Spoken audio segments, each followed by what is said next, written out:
人口持续下降的话，会是对整个社会都会产生影响的，对我们包括我们对自己的生活各方面都会有。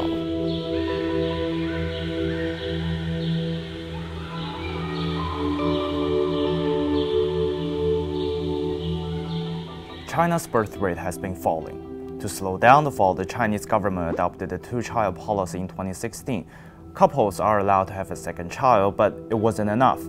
10 million babies were born in 2021, down from the 12 million recorded in 2020 and 14 million in 2019. 2021 saw the slowest population growth in nearly 60 years. It grew by only 480,000 people. Meanwhile, the over 60 population increased by more than 3 million from 2020 to 2021. And in 2021, the three-child policy was enacted. An aging population presents legitimate concerns for our economy and society. As a result, the nation is calling for more newborns. But people aren't just numbers on paper. For the general public, every adult has his or her own priorities when it comes to life choices. Having kids is a choice and a very personal one. In between lies, for the lack of a better word, the conflict. 就我来说，我觉得现在生一个孩子，就是怎么说，就经济方面，我觉得压力比较大，因为现在都讲优生优育，就是肯定会在各个方面，比如经济方面呀，这个投入人力物力方面呀，都会投入了很多。所以，我觉得很多年轻人不生孩子，可能我觉得主要这方面的原因占比较大的一方面的因素，就是经济。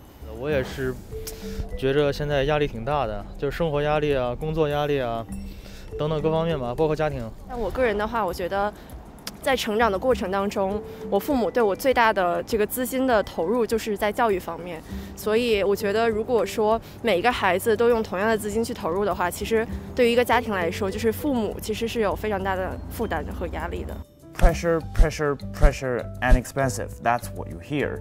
When people talk about having children in China these days, they usually ask two questions. First, do we want to have children? Second, can we afford to have one? The rising standard of life created by China's economic development is making the idea of raising children more daunting. As you can see from the people we talk to, if you want to do it right, it means more time, energy, and money invested.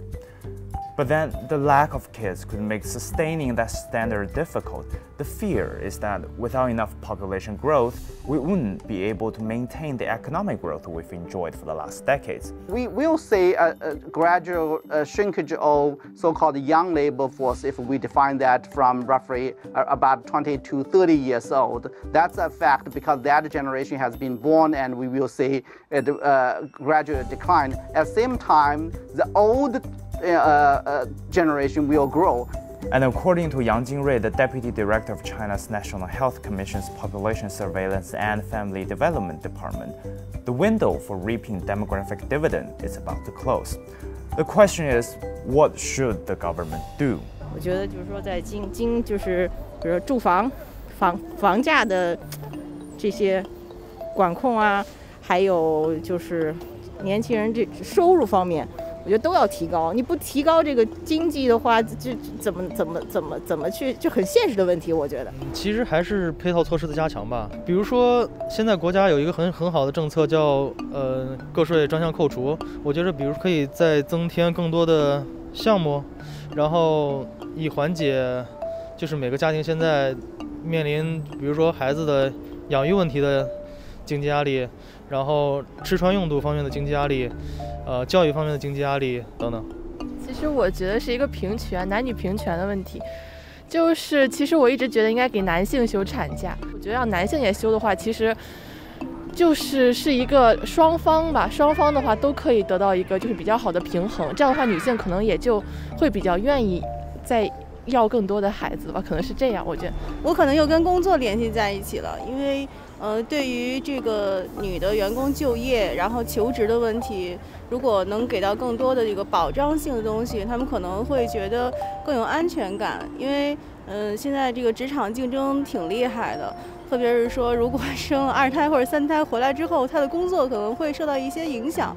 我觉得在这个就是劳动保障，或者说在雇主跟员工之间的这方面，可能有需要加强的地方。The Chinese government is trying to push the birth rate up, and they are pushing through a whole series of policies on maternity leave or child support. How do you assess Chinese government's performance on this issue so far, and what more do you expect the government should do in this regard? I mean, what's interesting in China at this point is in terms of your total fertility rate, so in terms of how many children per average per woman, we're looking at 1.3. But if you ask a different question, which is how many children would you like to have, so aspirational fertility, then actually that number comes out as 1.8. So with that gap, what we need to be thinking about is in terms of the new policies and investments that the government's making, are they adequate to really shift from that 1.3, the reality now, to that 1.8 in terms of enabling couples to really fulfill their fertility desires? It's important to have a package of different investments rather than just focusing on one particular element of support. But we also have to be realistic. So when we look at countries that have looked at their current low fertility and they've come up with a range of policies and packages to try and support couples to have more children, the trend we tend to see is, I mean, if you think that fertility rates are going down, so when these policies come in place, you will see a sudden bump or increase in fertility, but that won't get sustained. That doesn't keep going up, up, up, up, up. You get this bump and then it tends to even out at a higher rate. So we aren't seeing any countries that have managed to introduce policies or interventions that take us right back to, you know, the old days of replacement fertility at 2.1, I mean even 2.4, you know, maybe going back to the 70s and early 80s in some developed economies. So we do need to be realistic about this.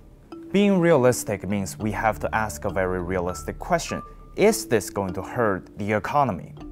If it's hard to get back to the previous birth rate, we may have to work with the one we could achieve. I asked Dr. Coulson the question. What she told me is that we may have to think about this in a different way. She said that by 2050, 50% of Chinese population will still be productive labor force. It's still a very large pool of people, but the way of working might be changing considerably. So the size of the new labor force might not necessarily be as important as the quality of it. I mean, 1970, you would see a plant full of working men, mainly men, building cars in this very labour-intensive way. I mean, today you walk into a car production plant and we see robots doing most of the work. So in the same way, when we look forward to the way we're going to start using new technologies, be it artificial intelligence, a much broader use of robotics, it's likely to be that many labour-intensive jobs and roles we see today will be completely transformed over the next 20 to 30 years, and therefore having a large labour force may not be as important as having a well-educated, productive labour force.